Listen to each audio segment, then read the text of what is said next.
지지난 주일부터 열왕기 상에 우리가 접근하기 시작했잖아요. 열왕기 상 그리고 이제 열왕기 하 그렇게 넘어갈 건데, 열왕기 상하가 이탈 왕조의 멸망이다. 그러니까 우리가 솔로몬 왕의 번영, 솔로몬 성전 건축 얼마나 좋은 일들이 있어요. 그런데 큰 제목은 바로 이탈 왕조 멸망이다. 그렇게 붙인 것은 열왕기 상하 전체를 놓고 볼 때 그것이 바로 핵심 주제가 되기 때문에 그래요. 그러니까 이렇게 조각조각 나누면 좋다 나쁘다 좋다 나쁘다 이렇게 볼 수 있지만은 전체적으로 보면 바로 정말 부정적이죠. 솔로몬 왕조를 이탈한 나라들이 멸망당하는 내용이 바로 열왕기 상하다. 그러니까 성령께서 열왕기 상하를 기록하도록 감동하신 것은 바로 솔로몬 왕의 번영을 하지만은 다윗 왕조를 이탈하면, 이게 솔로몬이 다윗 아들 아니에요. 근데 다윗 왕조를 이탈하면 멸망한다는 사실을 깨달아 알기 위해서, 또 하나님께서 그렇게 다윗 왕조를 이탈하기 위해서 망하게 하시려고 역사하신다는 내용이 바로 이제 열왕기 상하 내용이에요. 그러니까 전혀 열왕기 상하 이제 역대기 상하 공부할 거거든요. 근데 사무엘 상하 지금까지 우리가 공부한 것은 하나님께서 다윗 왕조 건설에 다윗 왕조를 세우는 창건에 대한 내용을 우리가 공부했죠. 근데 앞에서 사울 왕이 망하고, 그러니까 사무엘 상에서는 베냐민 지파 사람 사울이 망하고, 그다음 사무엘 하에서는 하나님께서 언약하신 유다 지파 자손인 다윗이 왕으로 등극하는 그런 내용, 그걸 보면 왕조가 세워지는 것도 하나님의 뜻에 달렸구나. 사울이 그대로 왕조를 이어가서는 사울의 아들이 왕이 되고 또 그 아들이 왕이 됐을 텐데 그게 사람 뜻대로 안 된다는 얘기예요. 그러니까 이런 하나님의 말씀을 공부하고 나면 내 뜻대로 안 됐다고 속상하는 것 자체가 벌써 공부 잘못한 거죠. 그렇잖아요. 내 뜻대로 안 됐다고 해서 속상해하고 화가 나고 가슴이 치밀고 이런 것들은 모두가 다 우리 아직도 육성이 살아있기 때문에 그렇거든요. 그런데 정말 하나님의 말씀이 나를 사로잡아 버리면 안 되는 것도 하나님의 뜻대로 되는 거고 되는 것도 하나님의 뜻대로 되는 거란 말입니다. 하나님이 되게 하셔야 되고 안 되게 하면 안 되는 거죠. 사울왕이 아무리 군대를 많이 모집했어도 사울왕은 망하게 돼 있잖아요. 하나님이 정해놓고. 다윗은 전혀 초라하고 보잘것이 없어도 하나님께서 이미 다윗에게 사무엘을 통해서 기름 부어놨잖아요. 이새의 아들 7명 가운데서 하나. 그러니까 하나님의 정하신 뜻대로 모든 것이 된다. 그러니까 여기도 솔로몬 왕이 번영을 하는데 이렇게 번영하는 이유는 다윗 왕조를 이은 왕조이기 때문에 번영을 해요. 근데 솔로몬 왕 말기에 가서 나라가 갈라지거든요. 이탈해요. 거의 다 이탈해요. 10지파 반이 다 이탈하죠. 결국에는 그 나라가 망하잖아요. 결국은 그 나라가. 그러니까 여기서 그런 내용을 보고 여러분 이러니까 그리스도 안에서 떠나면 안 됩니다. 이런 교훈이 필요한 거예요. 말이 안 되는 거예요. 말 되는 거죠. 여러분 다윗 왕조를 이탈한 나라가 망하지 않았습니까? 그러니까 우리는 그리스도를 떠나면 안 됩니다. 교훈이 될 수 있죠. 근데 그게 아니에요. 이미 다윗 왕조를 이탈하도록 다 작정이 돼 있어요. 되기 때문에 작정대로 이탈이 되는 거란 말입니다. 그러면 우리는 이탈하면 안 된다는 걸 깨닫는 것이 중요한 얘기 나가요?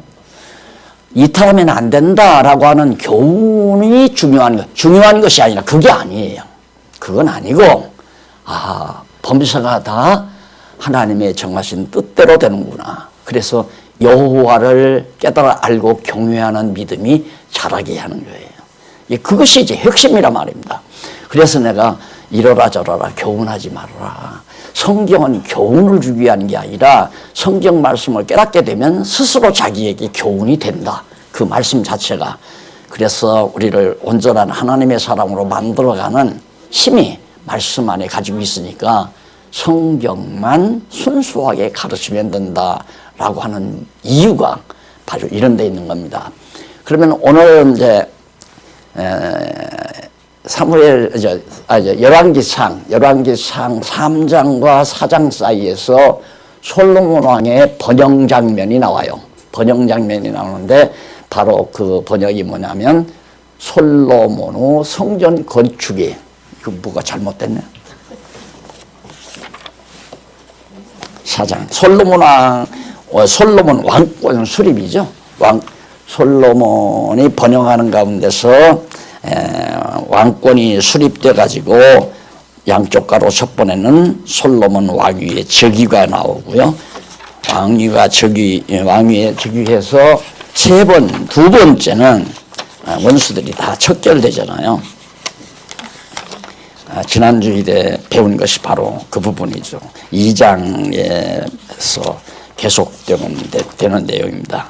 그러면서 이제 2장 13절로 46절까지가 반역자들이 숙청이 되고, 오늘 세 번째가 솔로몬 왕이 번영을 한다. 그러니까 이제 견고하게 솔로몬 왕국이 세워지는데, 솔로몬 왕이 나라가 견고해지는데, 그게 바로 솔로몬은 다윗의 위를 이은 자니에요. 다윗 왕조의 왕이란 말입니다. 그래서 가장 찬란하고 정말 영화로운 왕으로서 유명한데, 여기서 매우 중요한 건 솔로몬 왕의 특징은 성전 건축에 있어요. 여기에서 이제 우리가 얻는 지혜가 뭐냐면, 이 성전 짓는다는 것이 오늘 우리로 말하면 그리스도의 몸된 교회를 세우는 진리가 그림자적으로 모형적으로 여기에 담겨져 있단 말입니다.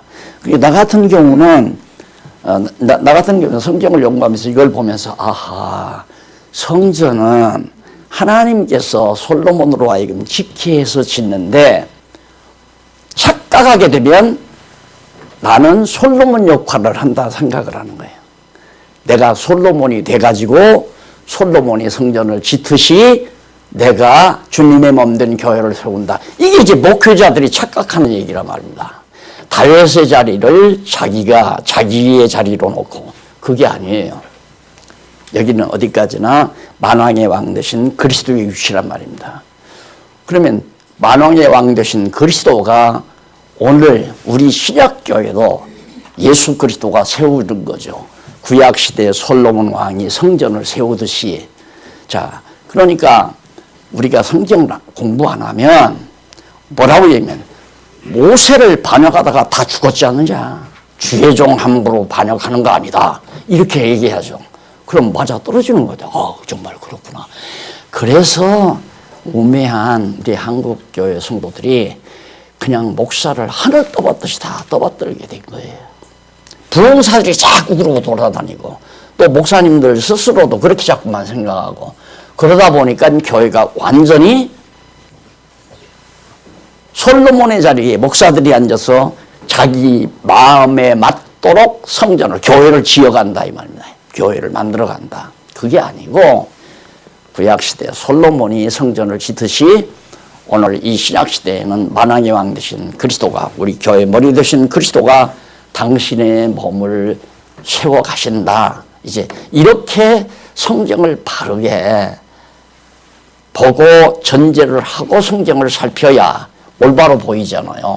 그리고 주책을 안 떨고, 목사가 자기가 무슨 솔로몬이나 된 것처럼, 모세나 된 것처럼, 여호수아나 된 것처럼 이런 자리에 놓고 성도들을 교화하면 그렇다는 말입니다. 모세는 이스라엘 민족의 영도자이듯이 오늘날 우리 교회 성도들의 영도자는 바로 목사답니다. 이게 자기가 말 못하니까 부흥사들에다가 그렇게 자꾸만 가르치는 거란 말입니다. 예, 우리가 공부라고 하는 것이 바로 그런 부분이 매우 중요하거든요. 엄청 중요하단 말입니다. 아까 말했죠. 솔로몬 왕이 번영한 것은 다윗 왕조를 떠나지 않았기 때문에 번영했다. 따라서 우리는 예수 그리스도를 벗어나서 그리스도를 벗어나면 망한다고 멸망한다는 사실로 가르쳐야 되는데 그게 아니라 나를 떠나면 망한다 이렇게 생각해요. 나를 떠나면 우리 교회를 떠나면 망한다 이렇게 소위 이제 인간들이 만들어 놓은 파운다리를 정해놓고 파운다리 밖으로 나가게 되면 다 망한다. 망하나요? 안 망하죠. 도리어 그런 사람들이 지금 요즘 다 엊그제 하나 또 이렇게 하고 감옥에 끌려 들어가더라고요. 목사 하나.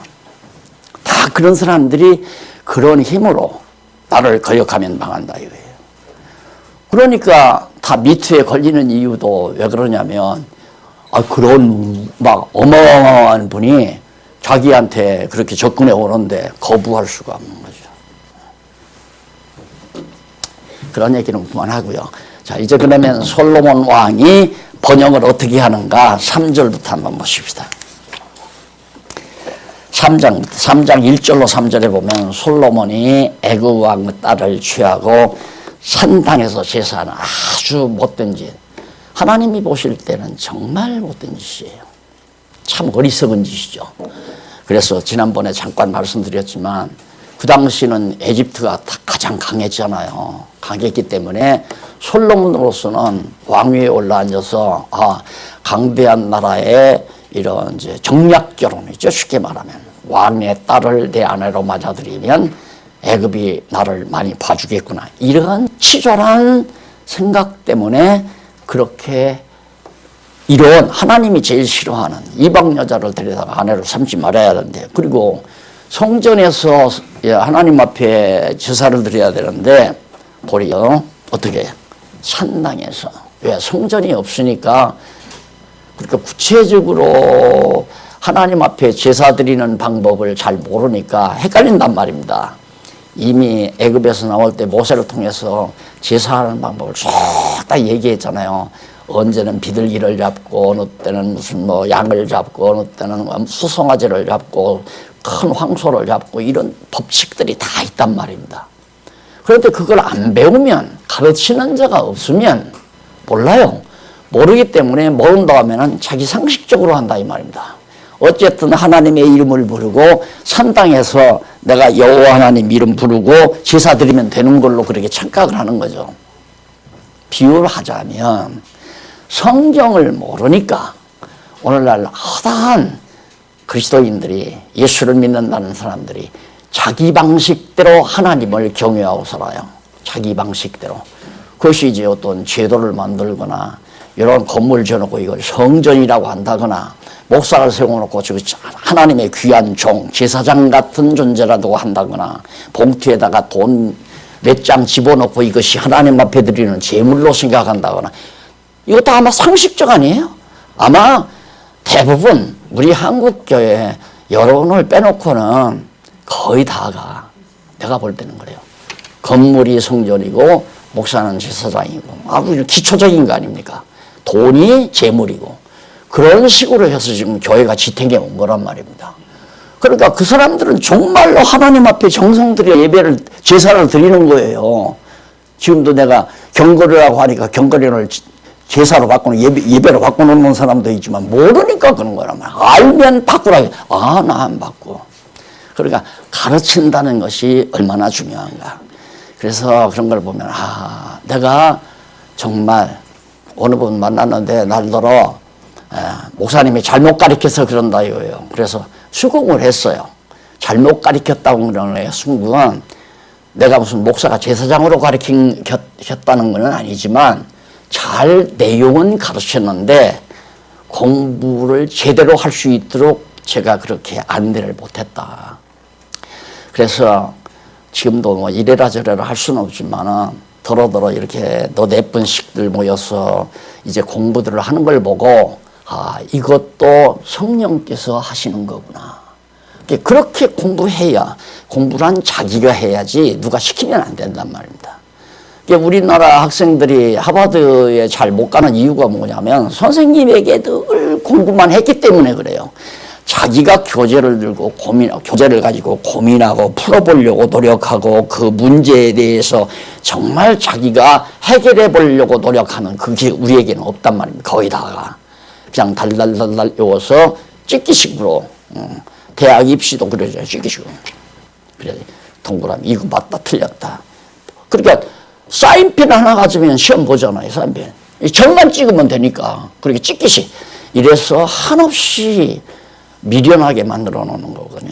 이게 공부라고 하는 건 자기 스스로 고민하게. 야, 11조는 뭘까? 하고 성도님 스스로들이 고민하면서 해결하려고 노력을 했어야 하는데 내가 일방적으로 지금 11조 때문에 머리가 아프단 말이에요. 성도들은.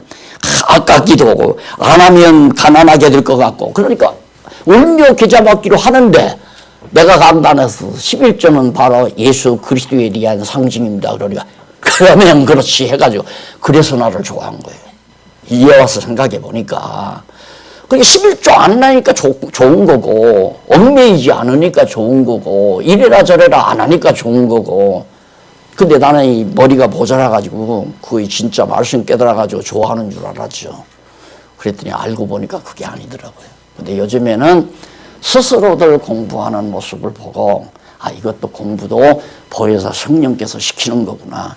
지금 내가 이렇게 강의하면서도 그냥 일방적으로 강의를 들을까 봐서 난 조마조마한 거예요. 이 문제를 스스로가 성전 건축을 하고 번영하는 이유는 솔로몬이 하나님을 잘 경유했기 때문에 하나님께서 번영케 했다. 그거 아니라 말입니다. 당장 보세요. 바로왕의 딸 아내로 데려오고 산당에서 완전히 모세의 율법과는 벗어난 규례대로 제사를 드리잖아요. 당장 벌대로 하냐면 당장 망해야죠. 그런데 그렇게 하나님이 이제 했는데 그래서 하나님이 꿈에 나타나요. 솔로몬에게. 저 지혜가 없어서 그런구나. 예, 저 솔로몬에게 하나님께서 이미 지혜를 주시려고 솔로몬에게 꿈에 나타난 거란 말입니다. 나타나서 너 이 나라 왕이 됐는데 너 뭘 원하느냐? 건강이냐, 많은 군대냐, 영광이냐, 영화냐, 뭘 내가 원하느냐 그러니까 솔로몬이 그때 탁 올바른 소원을 주는 거죠. 하나님께서 그 소원을 주어서 하나님 나는 내가 이렇게 이 나라를 어떻게 다스립니까? 이 많은 백성들을 내가 어떻게 통치합니까? 그러니까 나에게 지혜를 주시면 좋겠습니다. 그러니까 하나님께서 대칭찬을 했잖아요. 야, 너 참 기가 막힌 걸 구했다. 옳은 걸 구했다 이 말이죠. 그래가지고 솔로몬에게 이제 지혜를 주면서 또 덤으로 내가 더 많이 주마. 그래서 돈도 주고 영화도 주고 건강도 주고 다 준다고 다 덤으로 해서 하나님께서 솔로몬이 지혜를 구했을 때 바로 그렇게 준 거란 말입니다. 참 귀한 일이죠. 그러면 솔로몬은 내가 도저히 이 백성들을 다스릴 수가 없으니까 하나님께서 나에게 지혜를 주어서 백성들을 다스리게 해달라는 얘기, 다스릴 수 있게 해달라는 얘기 아닙니까? 그래서 이제 했는데 거기 하면서 이쪽 23페이지 중간쯤에 보면 거기 히브리어가 하나 나오죠. 그게 히브리어가 나오는데 리쉐모르란 말이에요. 리쉐모르란 말인데 그게 지키면 가정법으로 나와 있죠. 우리말 성경에는 뭐라고 나와 있느냐면 네가 만일 네 아비 다윗의 행함같이 다윗은 참 잘 행했다. 그러니까 다윗이 행한 것처럼 네가 잘만 행하게 되면 행함같이 내 길로 행하면 여호와께서 원하시는 길로 행하며 내 법도와 명령을 지키면 조건문처럼 나와요. 그렇게 하면 내가 또 내 나를 길게 하리라. 네가 왕위를 오래 몇십 년 동안 오래 할 수 있도록 내가 해주마. 그러니까 보통 우리들이 이렇게 성경을 읽으면 이거 정말 내가 하나님의 법도와 명령대로 살아야 하나님이 나에게 복을 주는구나. 이거 자연스럽게 들어가잖아요. 그러니까 지금 목사님들이 자꾸 하라고 말하는 게 잘못된 게 아니에요. 성경이 잘못 번역돼 가지고 잘못 번역된 성경을 보고 목사님들은 그냥 성경대로 가르치는 거예요. 보라고. 하나님께서 이렇게 해가면 해준다고 하지 않았냐. 그러니까 우리가 열심으로 하나님 앞에 올바로 살아야 됩니다. 그래서 생활교훈이 거의 다 설교의 내용 아니에요. 목사님들이 하시는 설교는 전부 생활교훈이에요. 이래야 됩니다. 저래야 됩니다. 충성해야 됩니다. 봉사해야 됩니다. 사랑해야 됩니다. 그것 때문에 설교가 안 되죠. 설명해서 교훈하는 게 바로 설교 아니에요. 강론은 성경이 이렇습니다라고 말하는 게 강론이고, 설교와 강론이 어떻게 다르냐고 달들어 물어요. 그것도 그렇게 분간하기가 힘드니, 설교는 자기 생각대로 성도들을 가르치는 게, 행위를 가르치는 게, 생활을 가르치는 게 설교고, 강론은 그냥 성경은 이런 뜻입니다라고 가르치는 것이 설교고, 강론이고. 그러니까 목사는 강론이 사명이지, 자기가 무슨 대단한 공자 맹자나 된 것처럼 제자들에게 딱 이래라 저래라 그런 입장이 아니라. 근데 그런 위치에다가 딱 목사를 올려놓으니까 목사는 다른 사람은 다 자기를 위대하게 보는데 자기도서 내가 위대한 거구나. 그러니 이 총명함은요, 나는 별로 위대하지도 못한데 왜 저렇게 날 저렇게 막 떠받들어 줍니까? 그저께는 어떤 굉장한 양반이, 과거에 굉장한 그걸 가진 분이 교회 개혁론을 읽고 오셔서 악수를 하는데, 그전에는 다 이래서 딱 잡고 잘 있으시냐고, 건강하시냐고 그러는데, 이번에는 와서 두 손으로 딱 잡고 그래서 내가 무슨 짓이야, 같이 들고 가면서 그러지 마. 내가 이상해져. 내가 그러고 답변했지만은, 그리고 뭐 내 제자래요. 자기가 내 제자래. 내가 스스로 모시겠다고.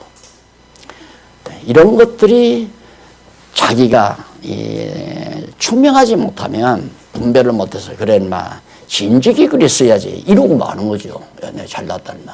아무개도 나한테 90도 각으로 머리 숙였다. 건방지게 나한테 있다고 그러고 이런 자세가 인간에게 자꾸 굳어가는 거예요.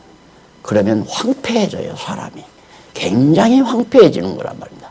사람이 자고하게 되면 내면이 황폐해지고, 내면이 황폐해지면 나중에는 정말 감당할 수 없도록 자기가 아주 이상한 존재가 되어버리고 마는 거죠. 자, 그래서 거기 이제 행하면이라고 하는 말이 류세모르라는 말인데, 이 말은 지키려고 아니면 지키기 위하여 그런 뜻이죠. 그리고 거기 임이라는 히브리어 있죠? 그것도 자주 여러분 들으신 거예요. 만일이라고 해요. 그래서 다시 번역한다고 하면 14절 밑에서부터 10번째 줄인데, 9번째 줄 중간에 나오죠?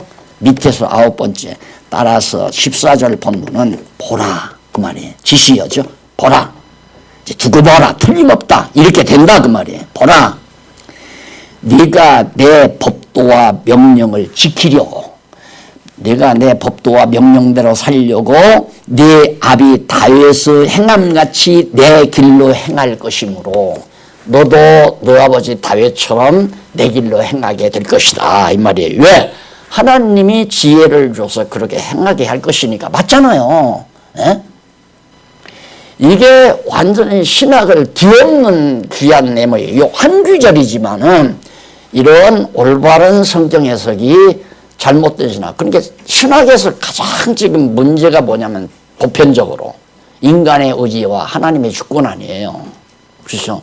하나님의 주권을 강조하면 인간의 의지가 없어져 버리는 거고, 인간의 의지를 내세우면 하나님의 주권이 완벽하지를 못한 거고, 이것에 지금 신학자들이 해결을 못한다 이 말입니다.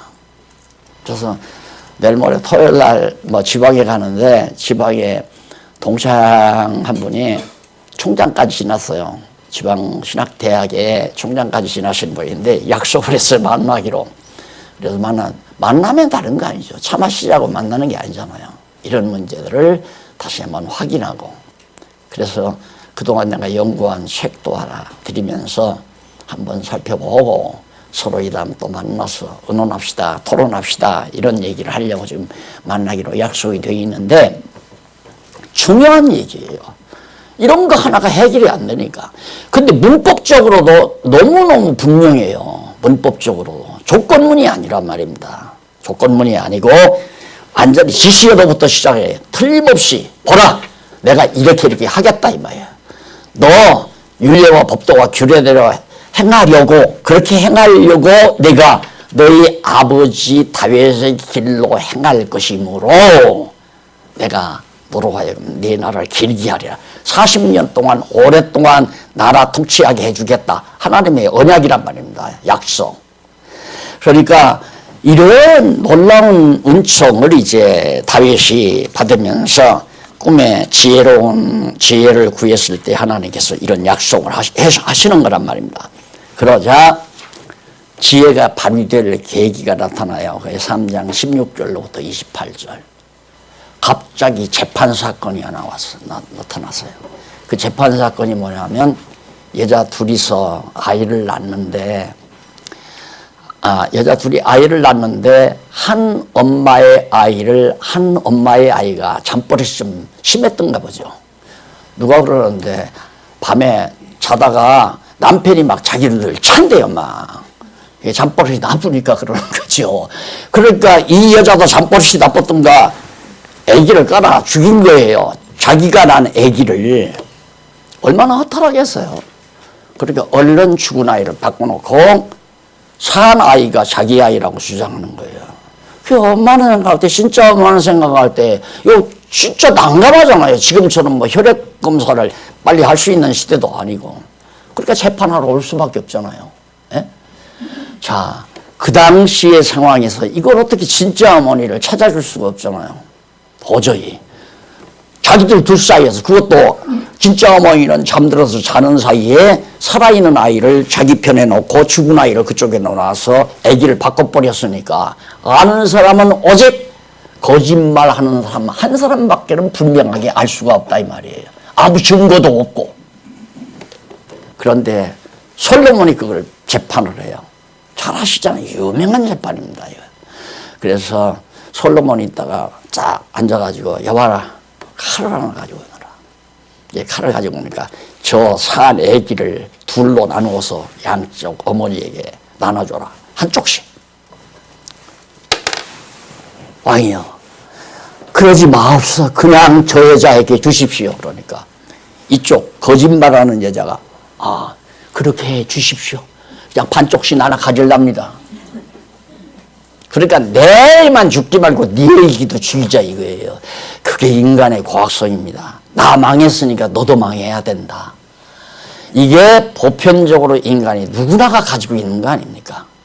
그래서 자랑을 해서 좋은 거 없잖아요. 자랑을 하게 되면 다 시기예요. 시기하고 은근히 마음 한구석에는 저거 언젠가는 망했으면 좋겠다. 이 생각 많이 하죠. 그게 이제 인간의 고학성이란 말입니다. 솔로몬이 이제 그걸 지혜가 있으니까 그걸 안 거예요. 그걸 알고는 딱 그러니까 딱 솔로몬이 있다가 여봐라 그 칼을 거두어라. 그 애기는 바로 이 죽이지 말라고 하는 이분이 진짜 어머니다. 그것이 소문이 막 인근에 다 퍼져버렸잖아요. 지혜로. 그때부터 주변 나라에서 솔로몬 왕국을 향해서 이스라엘을 향해서 쳐들어올 생각을 못하는 거예요. 기가 막힌 지혜자가 저 나라에는 있어가지고 우리 쳐들어가 봤다 다 망한다. 그래서 솔로몬 40년 통치하는 동안 한 사람도 반대하는 사람이 이제 쳐들어오는 나라가 없잖아요. 전쟁이 없었어요. 정말로. 그래서 정말 솔로몬이 하나님 앞에 너무나도 소중한 지혜를 구했는데 여기서 이제 중요한 건 뭐냐면 하나님의 지혜를 왜 주었는가? 율례와 규례와 법도대로 산당에서 제사를 지내지 아니하고 하나님이 원하시는 뜻대로 제사를 드리기 위해서는 우선 성전을 지어야 되잖아요. 성전이 있어야 되고 제물이 있어야 되고 제사장이 있어야 제사장을 하나님 앞에 제대로 율례와 규례대로 살 수 있으니까. 하나님께서 지혜를 주어서 딱 성전 짓게 만드는 거거든요. 근데 지혜를 준 다음에 이제 어떤 일이 보자면 4장 1절로 6절에 보면 재판 끝나고 나서 6절에 보면 모든 신하들에 대한 직위와 명단이 쭉 소개됩니다. 자, 여러분, 우리나라 이제 대통령을 뽑는 것도 정말 저 사람의 주변에 실력 있는 사람이 있느냐 없느냐, 그게 굉장히 중요한 겁니다. 그렇잖아요. 왜? 대통령이 되면 자기 사람 다 쓰잖아요. 장관도 다 자기 사람 쓰고 자기 사람 다 이렇게. 그런데 이제 언제나 야당 측에서는 완전히 자기 사람만 나선다. 그럼 누가 권력 잡아가지고 자기한테 대들 사람 누가 쓰겠어요? 안 그래요? 안 쓰죠. 완전히 자기하고 코드가 맞는 사람을 써가지고 완전 짜고서 나라 다스리려고 하지 않겠어요. 그러니까 죽기 살기하고 대통령 되려고 하는 거 아닙니까? 여기는 하나님께서 솔로몬 왕에 올려놓고 왕국을 세우는데 필요한 인재를 다 확보해 놓은 거예요. 하나님이 확보해 놓은 거예요. 그래서 솔로몬에게 지혜를 주어서 그런 모든 자들로 전부 각 장관들, 대신들을 전부 앉히도록 조직이 이루어지는 거죠. 그러니까 겉으로 보면 솔로몬이 자기 마음에 드는 사람 군장도 시키고 내무대신도 시키고 백부장도 천부장도 이렇게 시키는 것 같지만은 하나님께서 다 예비해 놓은 인물들, 그 인물들로 하여금 솔로몬의 지혜를 줘서 그들을 다 세워나가도록 지금 우리 어른 장로님들이 우리 지금 공부하시는 분들이 좀 질서 있게 이렇게 좀 살았으면 하는, 또 나도 마찬가지죠. 그냥 우왕좌왕하지 말고 착착 질서 있게 움직여가면 얼마나 좋겠어요. 근데 그걸 내가 어느 분에게 장로님 이거 하고 장로님 내가 그럴 수는 없잖아요. 내가 왜? 솔로몬이 아니니까. 그럼 누가 그렇게 하는가? 진짜 우리의 머리 되신 예수님께서 이 장로님에게, 김 장로님에게, 백 장로님에게, 예를 들어 각 장로님들, 권사님들에게 나는 뭘 하고 싶다, 이 소원을 주셔야 된단 말입니다. 그래서 그 소원대로 일을 하다가 보면 아주 교회가 조직이 쫙 아름답게 잘 짜여지는데, 예를 들면 나는 나한테 인사 잘하는 사람, 나한테 고분고분하는 사람, 내 마음에 드는 사람, 그럼 내가 이제 그런 사람 골라서 장로 세우고, 이 지금 보통 교회 행정이라는 게 다 그런 거 아니겠어요? 그걸 안 한다 이 말이에요. 또 과거에도 별로 안 했고요. 제가 그걸 안 했어요. 내 마음에 든다고 해서 세우고 안 든다고 해서 안 세우고.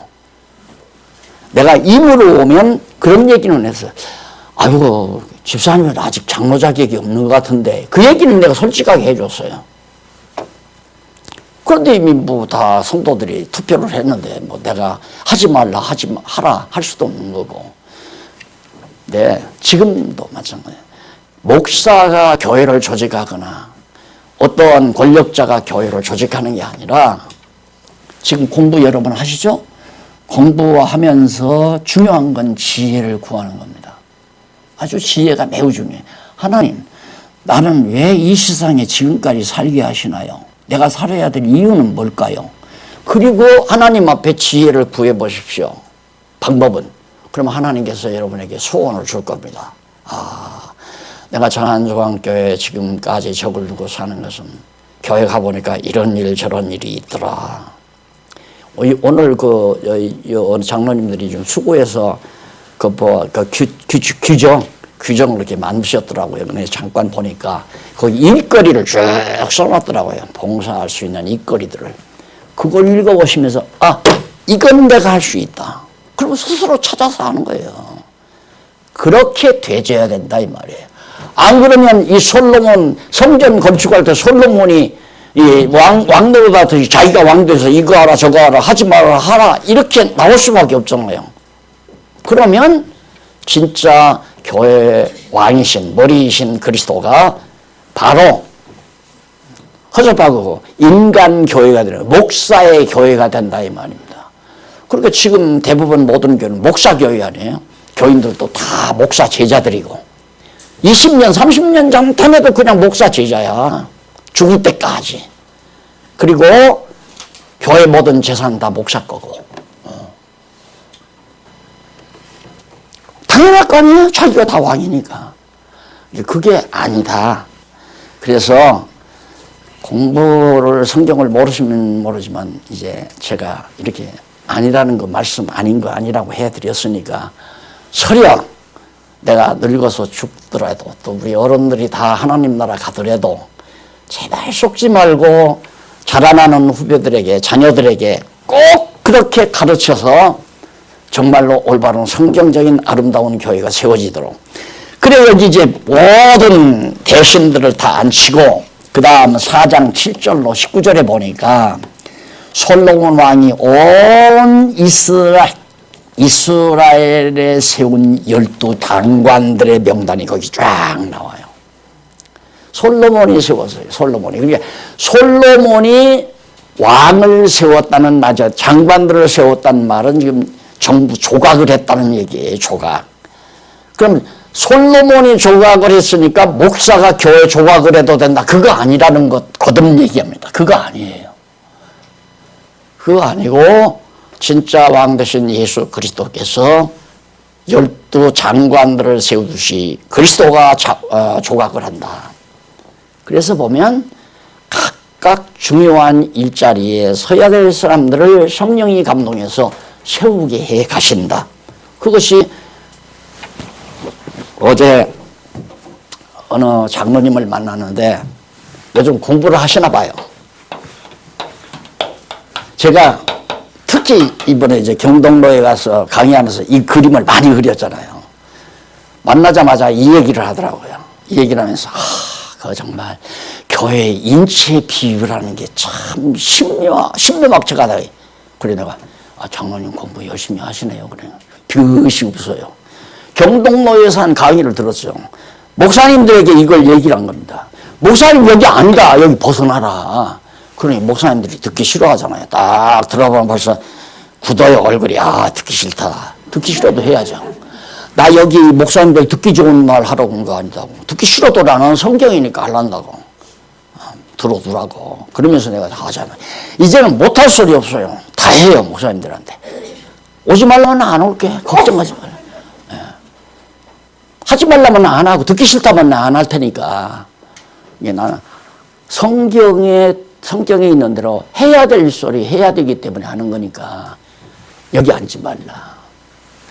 그렇게 몇십 년 동안 목이 터지라고 가르쳤는데도 여기들 앉고 싶어서 난리 아니야. 여기 앉고 싶어서. 예. 마찬가지예요. 장로 되고 싶고 권사 되고 싶고 뭐 이런 것들이 그걸 직분을 하고 싶다고 하는 것이 이 자리에 앉고 싶다는 말은 그게 범법 행위예요. 직분을 갖고 싶다라고 하지 말고 할 일을 하려고 해야 돼요. 그러니까 성경에 보면 신약에 보면 은사가 명칭으로 안 나와요. 집사, 장로, 권사 이렇게 명칭으로 나오는 게 아니라 가르치는 자, 그다음 보살피는 자, 권위하는 자. 그러니까 형용대명사로 나와요. 형용대명사. 딱 고유대명사로 나오는 게 아니라 딱 명사로 나오는 게 아니라 형용대명사로. 봉사하는 자, 위로하는 자. 이렇게. 그러니까 와서 정말 교회를 위해서 어린 성도들을 위해서 일을 하면 그게 바로 교사예요. 쉽게 말하면. 내가 목사라서 지금 여기 가르치는 거 아니에요. 난 목사 벌써 그만뒀다고 했잖아요. 목사 벌써 가르치는 은사를 하나님이 나에게 줬으니까 목소리가 나오고 서서 가르칠 수 있는 한은 2명을 놓고든 1명을 놓고든 나는 가르치다가 죽을 거니까 왜 그것이 나에게 주신 은사니까.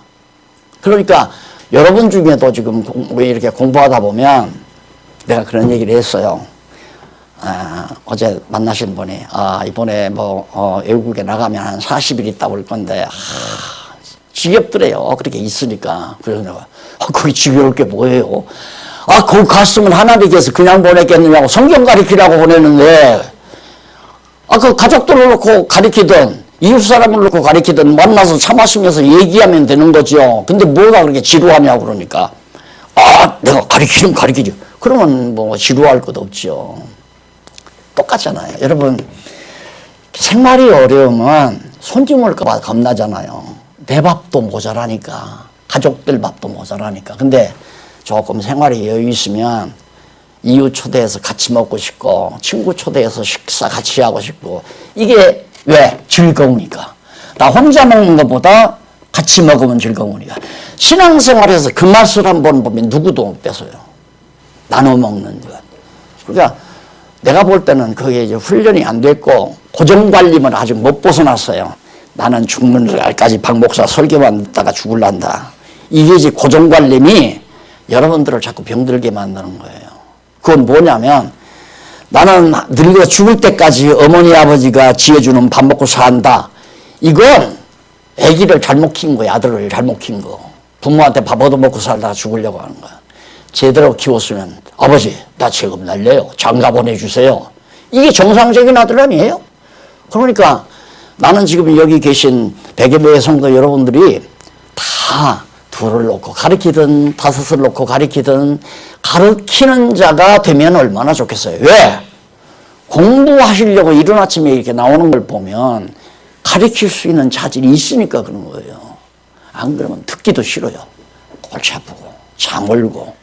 그런데 이게 딱 듣게 되면 맞다. 야 정말 맞다.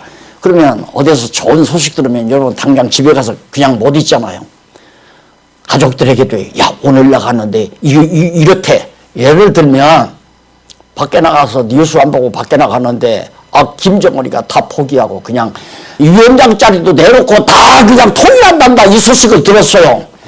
그러면 언제 집에 가서 갈 때까지 기다려요. 막 돌리잖아요. 네? 직장 간 아빠한테 돌리고 직장 간 엄마한테 여보 소식 들었어? 김정은이가 위원장 자리 내려왔대. 바로 그거 똑같은 거예요. 그래서 아직도 지금 내가 여기서 지금 뭐 30년이 넘게 가르쳤고 지금도 지금 몇 년 가르치잖아요.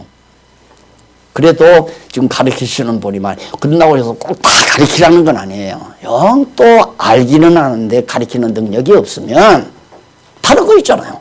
봉사할 수도 있고 후원할 수도 있고 뭐 선교에 뭐 참여할 수도 있고 그것들이 모두가 다 진리를 함께 나누어 가지는 하나의 행위들이니까 그런 것들이 이번에 규정에 쭉 나와 있더라고요. 한번 참고로 보시면 좋을 거고요. 어쨌든 이렇게 솔로몬이 정말 장관들 명단이 쫙 나와가지고 4장 20절로 28절에 보면 솔로몬 왕국의 번영된 평화롭고 풍요로운 영화의 모습이 바로 20절로 28절. 대단한 그 나라 왕국이. 자, 한번 잠깐 읽어보고. 유다와 이스라엘의 인구가 바닷가에 모래같이 많게 되매 백성들의 수도 굉장히 번영거렸어요. 다윗 시대보다 더 많이. 광야에서 나올 때가 장정만 60만이니까. 그러니까 나는 이제 가끔 요즘 그런 생각을 해요. 뭐 인구 자꾸 줄어든다 그러겠어. 하나님께서 6.25 동란통에서 이제 팍 인구가 줄어서요. 그것도 다 한창 때 자녀들을 낳을 수 있는 연령층이 가서 다 막 피바다를 이루고 죽었단 말입니다. 그런 통에 혼자 되신 아주머니들도 많게 되고 생산이 적어졌어요. 안 그랬으면 아마 일본 인구가 지금 1억 넘는다는데 우리도 벌써 1억 넘어섰죠. 지금 5천만이 7천만이라고 얘기를 하던데 1억 벌써 넘어섰을 거 아닙니까? 그러니까 다윗 왕 솔로몬 때에는 백성의 수도 많아지고 그리고 마시며 즐거워하였으며 솔로몬이 하수에서부터 블레셋 땅에 이르기까지와 애굽 지경에 미치기까지 모든 나라를 다스렸다. 그게 제국이었죠. 유대의 제국 시대라고 생각해요. 그러니까 그 가나안 땅을 중심으로 해서 뭐 에돔 땅이니 블레셋 땅이니 애굽 변경까지 막 큰 하나님께서 아브라함에게 너 동서남북 바라봐라. 쫙 보인다 이 말이에요. 이 보이는 땅 다 네 자손에게 주마. 그게 바로 솔로몬 때 와서 딱 이루어지잖아요. 그러면 하나님께서 아브라함에게 언약할 때가 주전 2000년이거든요. 그럼 솔로몬 때는 주전 1000년이 조금 지나서요. 다윗 때가 1000년이니까. 이게 주전 1000년경에 그러니까 1000년 전 언약하신 그 말씀대로 1000년 후에 그대로 이루어진 거예요. 그대로. 교회 학교에서 그렇게 아이들에게 가르치니까 하나님 여호와가 이름값 하는구만 그러대요. 이름값 한다. 여호와 하나님 이름이 그러게 언약하신 대로 그대로 이룬다고 하면서 이런 얘기를 하니까 언약대로 이뤘다니까 하나님이 이름값 하는구만 그러대. 진짜 이름값 했잖아요.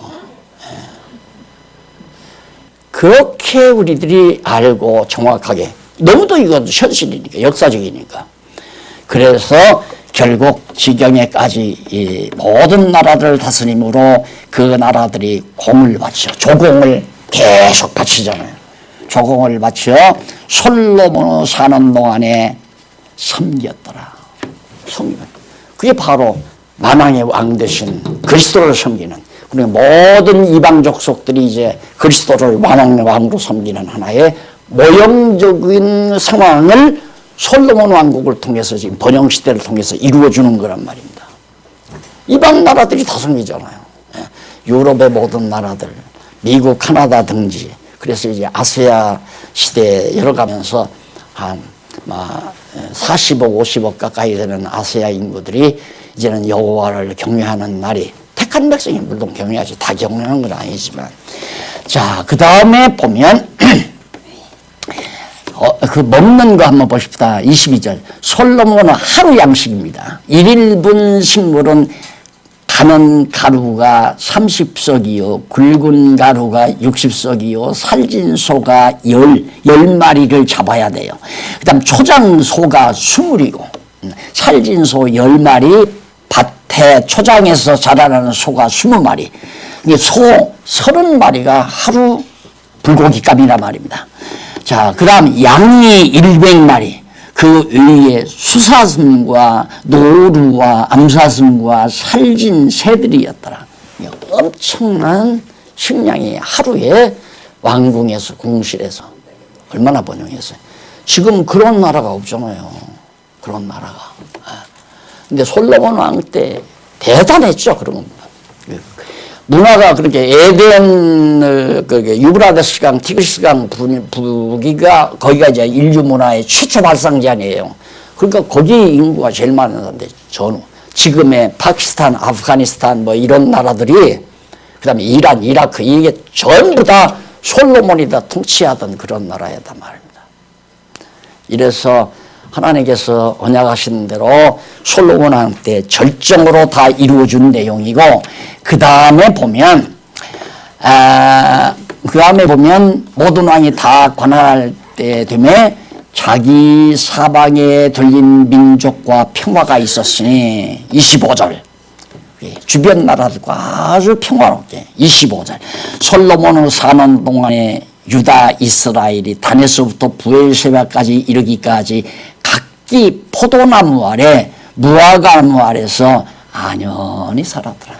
포도나무와 무화과나무 과일나무 밑에서 평온하게 모든 백성들이 최대의 평온을 누리고 여기가 바로 하나님 나라의 모형이죠. 지상의 솔로몬 왕국의 번영시대가 바로 천국의 모형이고 지금 우리 교회도 지상의 이 주님의 몸 된 교회도 그래야 된다 이 말이에요. 싸움도 없고 모두가 풍요롭고 기쁘고 즐겁게 그렇게 살아갈 수 있는 하나님의 나라가 지금 주님의 몸 된 교회란 말입니다. 그래서 솔로몬의 산 동안에 절대 전쟁이 없었고 26절 솔로몬의 병기의 병거의 말이 군대들을 타고 난 말이 외양간이 4만이고 그러니까 말들을 매두는 오양간이 4만이고 그 다음 마병이 1만 2천이며 그 관장들은 각각 자기 달에 솔로몬 왕과 왕의 상에 참여하는 모든 자를 위하여 먹을 것을 예비하여 부족함이 없게 하였으며 풍성한 거죠. 그러니까 이게 이제 솔로몬 왕 때는 먹고 뭐 구워 먹고 삶아 먹는 고기도 밀가루도 그렇게 풍성했지만 지금 지상의 교회는 신령한 양식이 풍성해야 되잖아요. 그렇죠. 먹어도 모자람이 없는 그런 신령한 양식으로 풍성하게 그렇게 그 이제 솔로몬에게 지혜를 줘서 그렇게 했느란 말입니다. 28절 또 저희가 각기 직무를 따라 각각 자기 임무를 따라 자기에게 주어진 직무를 따라 자 말과 준마에게 먹일 보리와 꿀을 그 말을 있는 곳으로 가져왔더라. 그 말을 먹이는 양식도 모자람이 없고 백성들이 먹고 사는 것도 모자람이 없고 풍성하게 그래서 전성시대를 이루게 된 거죠. 그래서 4장 29절로부터 34절에 보면 솔로몬 왕이 남긴 지혜로운 업적들과 그 펼친 명성이 거기 소개돼요. 잠깐 읽고 끝내십시다. 하나님이 솔로몬에게 지혜와 총명을 힘이 많이 주시고 여러분 제가 기도할 때마다 지혜와 총명 얘기 안 할 데가 없죠. 그거 빼놓으면 안 돼요. 그것만큼 중요한 게 없어요. 하나님 그냥 밥도 거들랑 다른 거 다 빼고 하나님 오늘 또 지혜와 총명 거두지 마세요. 이 말 한마디 하고 그냥 아멘 하고서요. 그건 빼놓으면 안 된단 말입니다. 얼마나 중요한 건데. 그거는 지혜와 총명이란 지혜란 뭡니까? 여호와 경외하는 게 지혜 아니에요. 순간이라도 여호와 경외하는 마음이 없어지면 실수하니까 바보 같은 생각을 하게 되고 또 빗나가게 되니까 그래서 하나님께서 이렇게 충만히 많이 주어서 어떤 또 넓은 마음 아주 떨직한 마음 그래서 이번에는 우리 대전에서 모일 때 기독교 성경신학적 우주관을 공부하려고 그래요. 성경신학적 우주관. 왜? 그걸 공부를 해야 마음이 좀 넓어지잖아요. 그걸 공부 안 하면 이렇게 돼요. 제가 살아보니까 사람이란 자기의 눈앞에 나타난 현실 그리고 내가 알고 있는 주변 사람 그게 다예요.